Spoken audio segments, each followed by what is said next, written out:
The following is a Comfortably Zoned Radio Network production.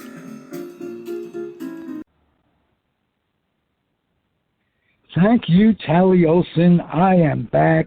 Lovin' baseball when we were 12 and innocent. I'm Ralph Tyko with the Comfortably Zoned Radio Network, and as is my wont, I get the most interesting people on the planet to be my guests. Today is no exception. He's living in France, but spent many years in Chico, California, which is like a second home to me. I did a lot of comedy in Chico, spent a lot of time. I lived in the Sacramento area for a period of time. And so I'm really looking forward to talking to one of the most interesting of the interesting people that I get. Kurt Deberg, welcome to Comfortably Zoned. Thank you so much, Ralph. It's a pleasure to be with you. It's a pleasure to be with myself, so I could understand what you're feeling. But nonetheless, we will go on, and I'd like to start by getting to know you as a baseball fan. And what was age 12 like? And I use that that number in the title of the podcast, because for a kid, age 12 is where intellect meets enthusiasm as a baseball fan. Does that make sense to you? Oh, it does. Age 12 is a great age, but, I'm going to dial it back. I was born in 1956, so if you dial that forward 12 years, it doesn't take a genius to figure out how old I was. I would have been 68, but I found my love for baseball when the Minnesota Twins made the World Series in 1965. So I would have been in third grade. I would have been either 9 or 10 years old then. So I got the bug when Tony Oliva and Harmon Killebrew were the stars of this outstanding Twins team that won the American League pennant. And that particular year, my fifth grade teacher allowed me to give inning by inning reports of what the score is and who did what, because she knew how much I loved baseball, and she allowed me to give reports every 30 minutes or so as to which team had scored and what the how the game was progressing. And so what an enlightened educator. What was the name of that person? Mrs. Connie Brower. Good. Let's give her credit in the in podcast history for that. Not podcast history, but on the airways. That's a wonderful person to do that. She was advanced, and I'll bet she gave you an appreciation for communication. I think so. I think she knew that my enthusiasm for the game was infectious, and that would also that passion for the game might transfer into a passion for learning, which in my case was true. How much can't we learn by studying the baseball players' batting averages and statistics, along with their personal lives? Well, we learn other things. We learn about the era in which they played, and we learn an appreciation for the times. That's what baseball history is about. And, I was right. I'm a good producer. I found another interesting guest. You taught accounting in Chico, and how much of the numbers that were involved did you pick up from just learning baseball players' averages or run averages? Did that come in? Did that my passion, give you a basis? My passion as a baseball fan as a kid was always to track the batting averages and the earned run averages of my favorite players.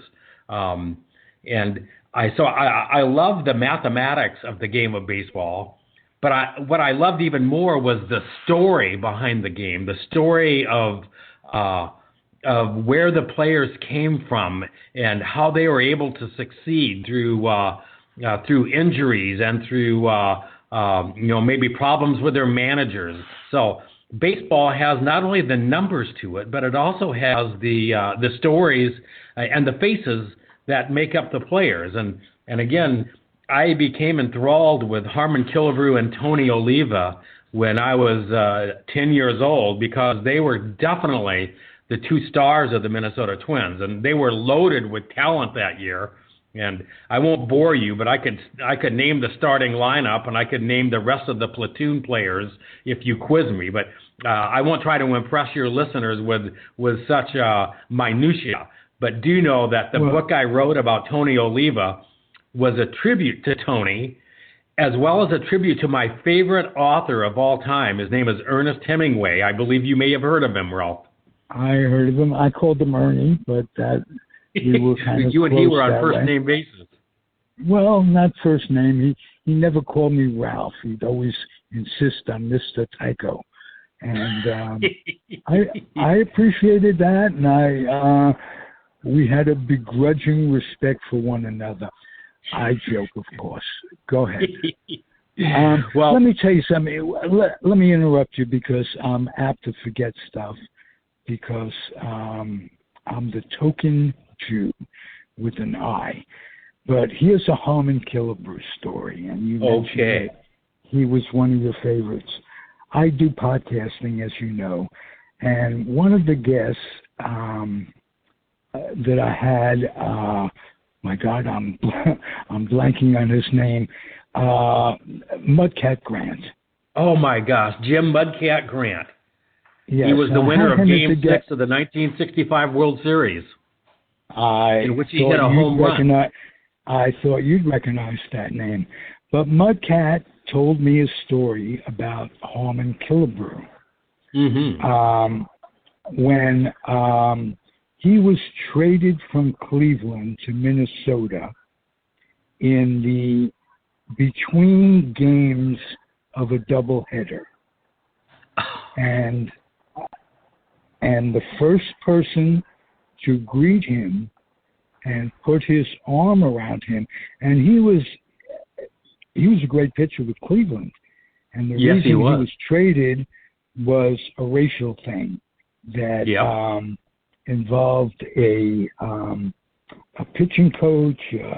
I can't think of his name right then, but the Cleveland organization decided to trade him, and as a special indignity towards him, between games of a doubleheader.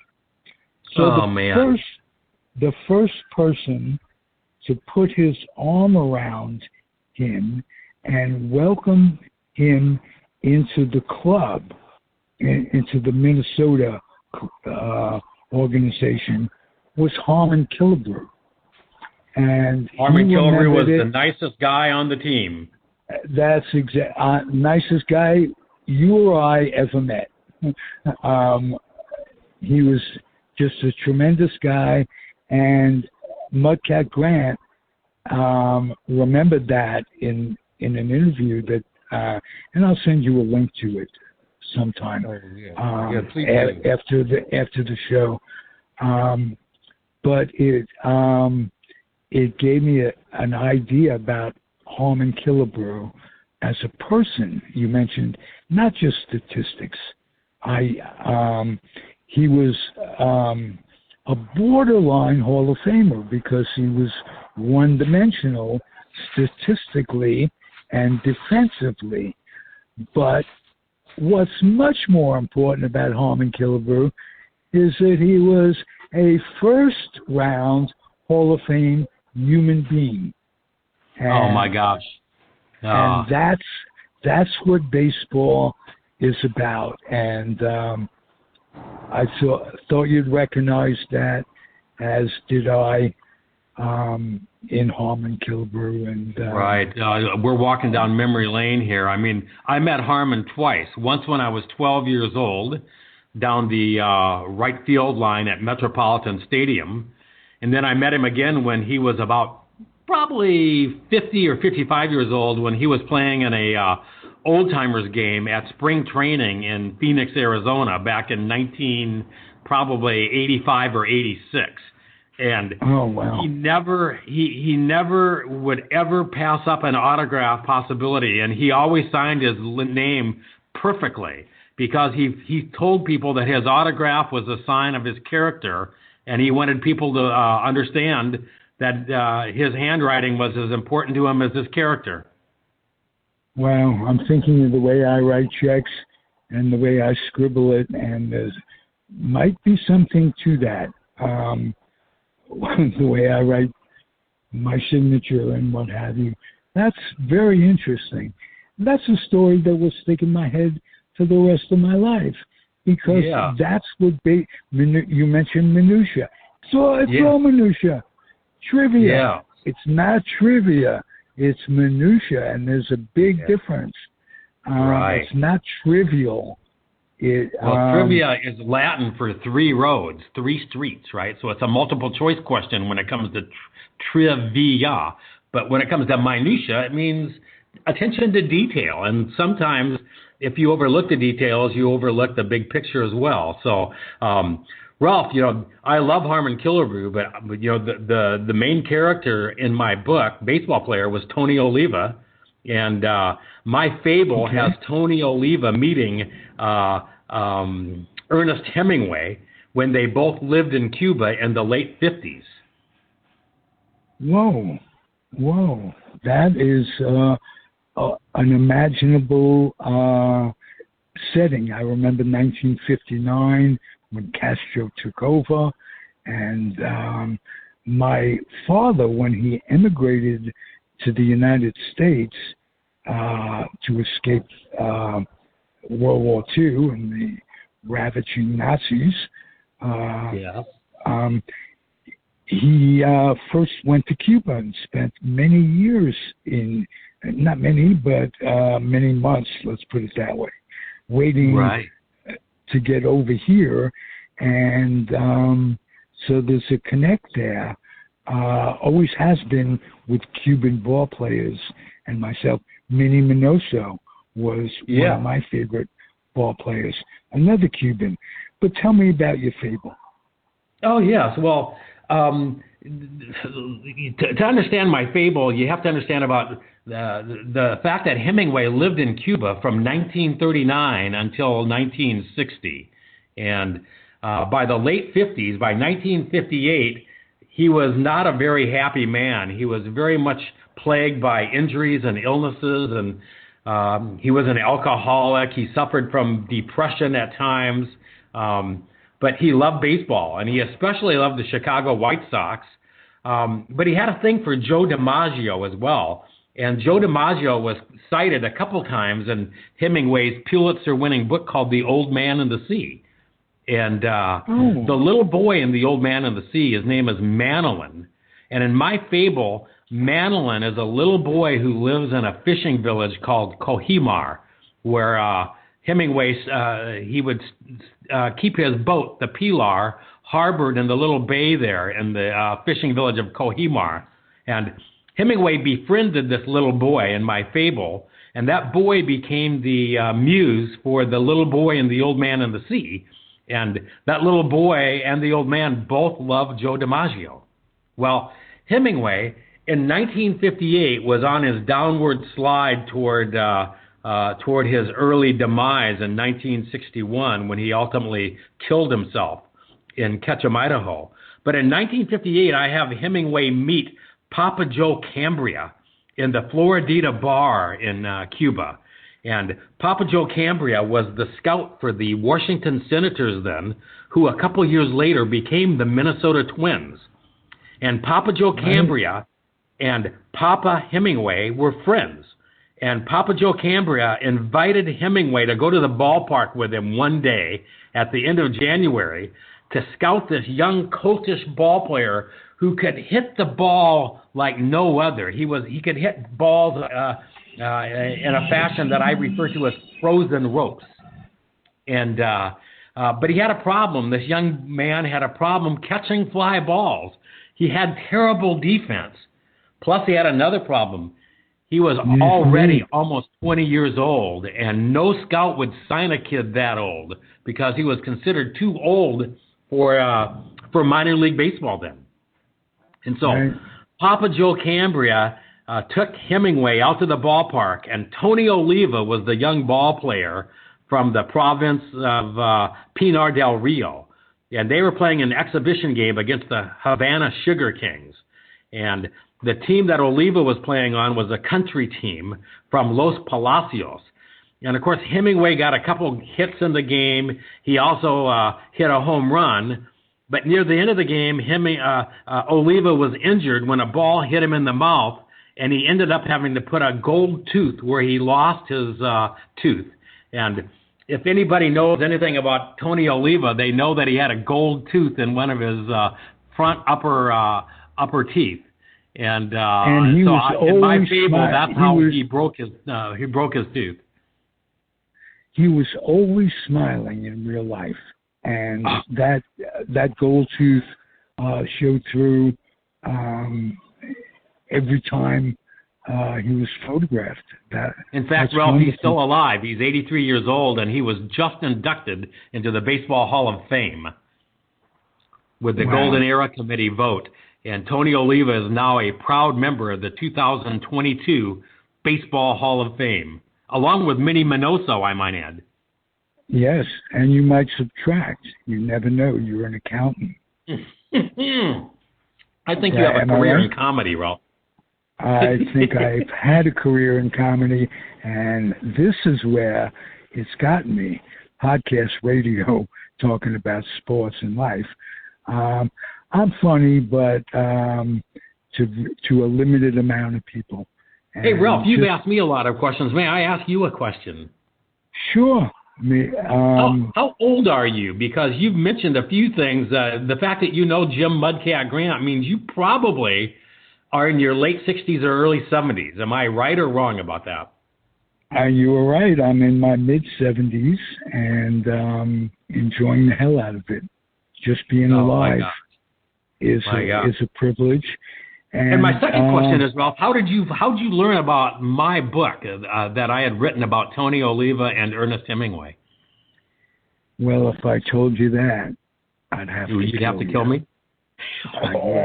Don't answer. Because, I still have at least 20 more years in my thing. What matters is that I did learn about your book. To be truthful, that is what matters, and I thank you for that.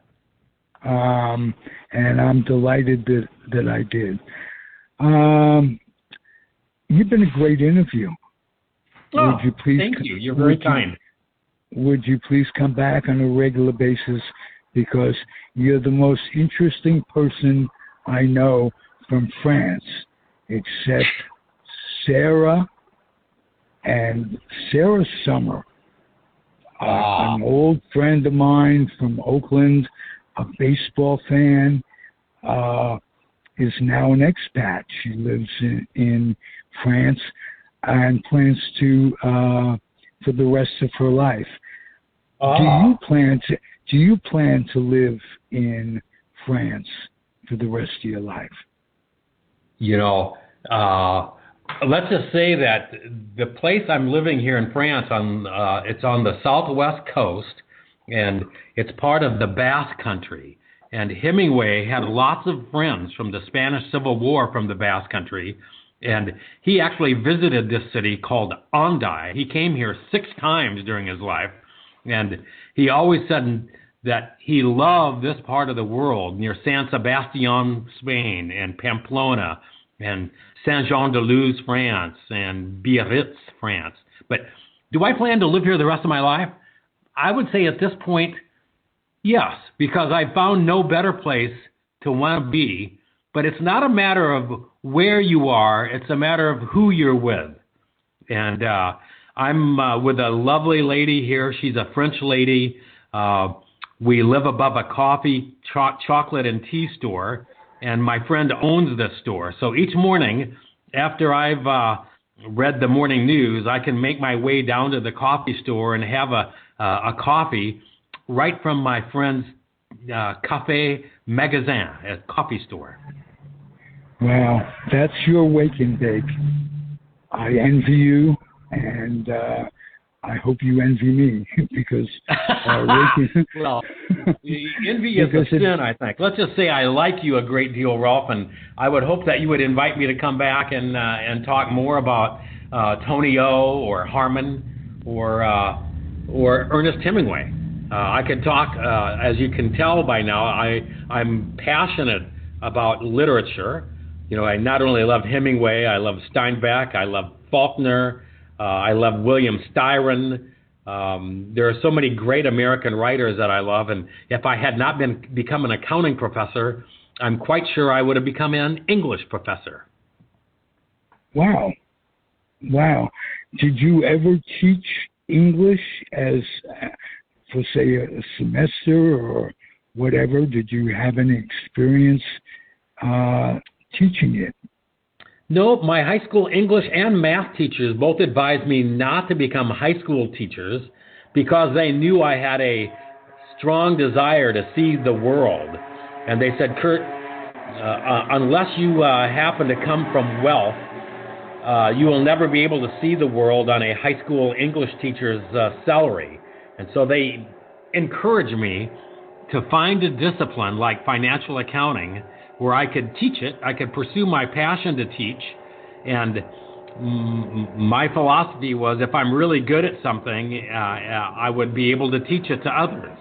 And I apologize for the noise in the background. There's a motorcycle going by, and our windows are wide open on this beautiful early fall day in Andai, France. Did I answer your question? Yes, you did, and I'm appreciative of, if I ask a question, you don't just go yes or no. And that's what a podcaster or the host wants is elaboration from his guest. And you seem to enjoy doing that and you're not uncomfortable talking. So I really mean it. I love you to come back. Ralph, before you let me go, I'd love to tell you just a 2-minute story about how I met Tony Oliva's relatives when I was in Cuba just last January. Do I have time? How'd you meet the French lady? That's what I want to know. Now, you just took a segue, which is a French word, segue. When I was on sabbatical a few years ago, I was going into a Paris coffee store, and I was trying to buy some coffee. And this happened to be a store that she owned on the right bank near Place de la Bastille. And she sold me coffee, and she also sold me her affection because she is a beautiful woman, and I bought the coffee, and she stole my heart. Well, it sounds like on some level, like my Tally did with me, she took you in from the storm. That's a nice metaphor. She took me in from the storm of Paris's stormy weather, and she gave me shelter. Okay. Oh, Shelter from the Storm, a Bob Dylan song. We're going to end on that because we couldn't end on anything better. Tell me your Tony Oliva thing real quick. Yes. When I was in Cuba in January, I went to the Finca Vigía, which was Hemingway's home for 21 years. And one day I hired my driver, and I said, look, instead of going to Hemingway places, let's just drive 100 miles straight west to the Pinar del Rio district, and let's ask around to see if we can find one of Tony Oliva's 9 brothers or sisters. And as luck would have it, we not only found Tony's birthplace home, on which sits a new home now, But we also were invited to go to Tony's brother's house. His name was Juan Carlos. And Juan Carlos invited me and my driver in to sit with him for an hour and a half. And we chatted about baseball in Cuba. And while we were there, he rang up his brother Tony. And I had the opportunity to congratulate Tony Oliva for his recent induction into baseball's Hall of Fame. And that was one of the thrills for me, is to tell Tony Oliva how much I appreciated him and that I could wish him best of luck and congratulations from his boyhood home, from his brother's house in the Pinar del Rio district of Cuba. Well, hey, you know what I'm happy about? You have equal enthusiasm for meeting your lady as you do from that conversation with Tony. Well, I'm a lucky man. In France, we could say, j'ai bonne chance. I have good fortune. Don't get hit by a bus after this interview or it makes me sad. All right, Ralph. It's been my pleasure to be with you today. And again, if you'd ever like to have me on again sometime, I'd be happy to be your guest. I certainly will. And you have my number. You have my messenger. If there's anything you need to say or express, you can be my guest. Everything you have, anything that would be cathartic. And okay. So you keep in touch that way. And, well, your listeners, the name of the book, I should say, is Ernest Hemingway and Tony Oliva, A Tale of How the Great Writer Helped the Great Ball Player. Oh, wow. And where is it available? Is it on Amazon? If you go to Amazon, you could type in Hemingway Oliva, or you could write in Hemingway Deberg, my last name. But Hemingway space Oliva on Amazon will take you right to the webpage. And the Kindle e-reader version is $4.95, or you can buy a printed copy of the book, the slender little short story, for $9.95. Wow. Nice to meet you, Kurt. I'm glad my you had pleasure, fun. Ralph. Thank you so much. I hear it in your voice. You had fun. And you know what? If it ain't fun, it shouldn't be getting done. Comfortably Zoned Radio Network. I'm Ralph Tyko. The guest was Kurt Deberg. And my pleasure. Thank you again, Kurt. Thank you, everybody, for listening. We are on iTunes. Every one of the 3,000 plus offerings from Comfortably Zoned is on YouTube and can easily be accessible. Just go to Comfortably Zoned and type in who you want to hear. And in a few days, Kurt Deberg will come up. And nice chatting again. And good luck, everybody. Adios. Au revoir and a bientôt, mon ami. Well, how about we just say happy trails? Most of my listeners are not apt to. They don't know no language. You know, we just want to hear. But happy trails to you, and I'm not talking Roy Rogers and Dale Evans. Neither am I. I'm talking Gene Autry. Well, that's right. You are in your 70s, aren't you? Yeah. 50s and 60s. How about that? Very good, my friends. And thank you again. Thanks for listening, everybody. Adios.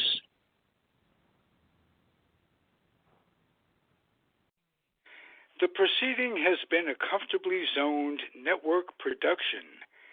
You are advised to keep your dreams wet, your humor dry, your children and grandchildren out of military recruiting offices and off the laps of clerics who wear dresses.